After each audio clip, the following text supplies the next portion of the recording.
Trust me when I say I know the pathway to your heart. I am Superman, and I can do anything. I am Superman, and I know what's happening.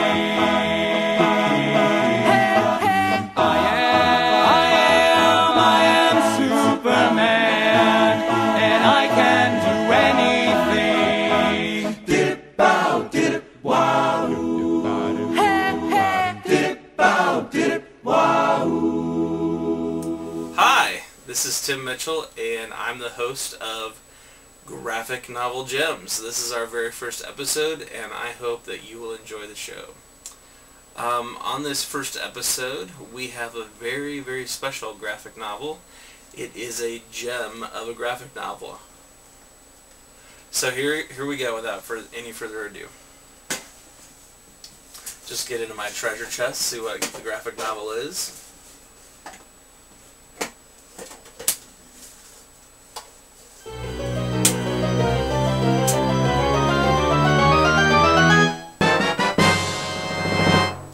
Today's graphic novel is Will You Still Love Me If I Wet the Bed?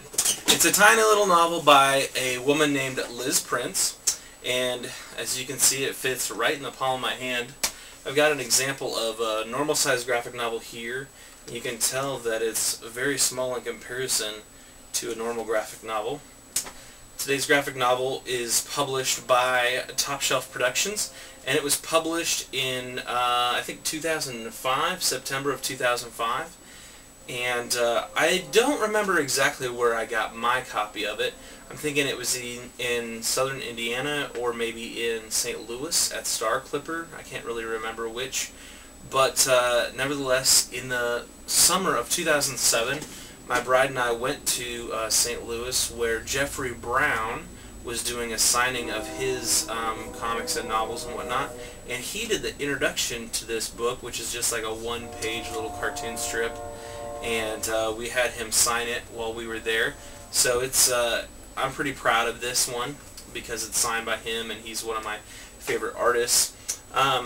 Liz Prince has her own website called LizPrincePower.com, and she publishes her stuff to LiveJournal as well, which is really funny, and I'll post the link to the LiveJournal account as well.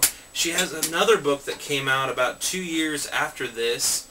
Well, I think it was actually in May of 2008, and it's called Delayed Replays, and it's about the same size as her first book, as you can see, but it's printed in I guess this would be like landscape format instead of portrait format, and I might review that for a later episode.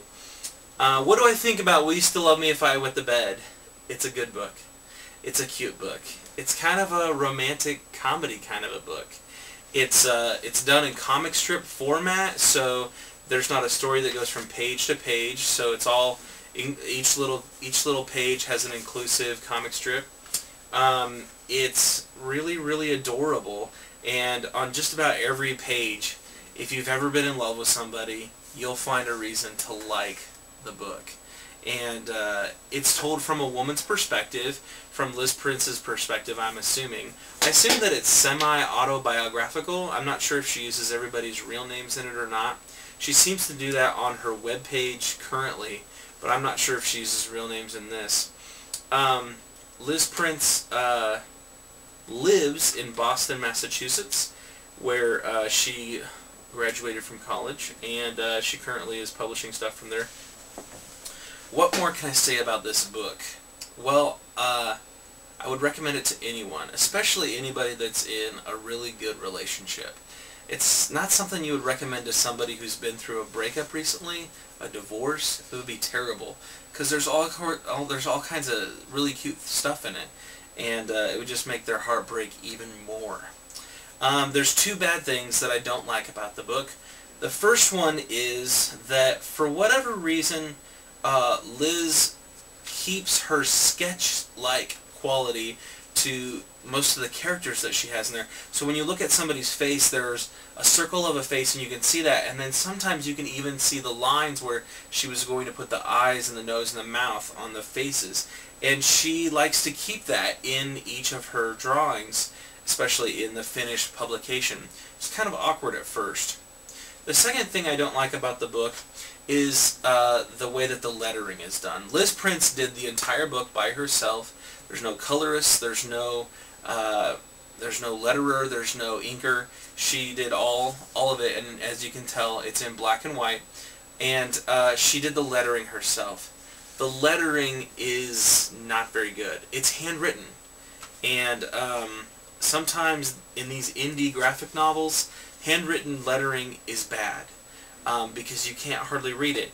And anything that distracts from the story or distracts from what's going on is not necessarily a good thing in the art of sequential art. So if I had any complaints, it would be those two minor complaints. But they're minor, and in fact, if you think about them in a positive light, they kind of encourage me to draw my own comics. They encourage me to create. I look at it and I go, oh, I see how she made the shapes of the faces. And I look at it and I go, oh, it took her 2 seconds to just write the dialogue out. That's how long it would take me to sit down and create my own book. And that encourages me to say, that's how simple it is. Sit down and draw. Sit down and create. So anyway, I recommend this highly to anybody who is over 18. There's no nudity in it. There's no violence in it.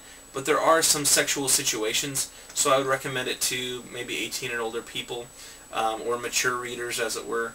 And I would recommend it to anybody who's a hopeless romantic, anybody who's a woman, because it's written from the woman's perspective, and anybody that's a good friend of mine. So I recommend it to you. Thank you, and I hope to see you next episode. Trust me.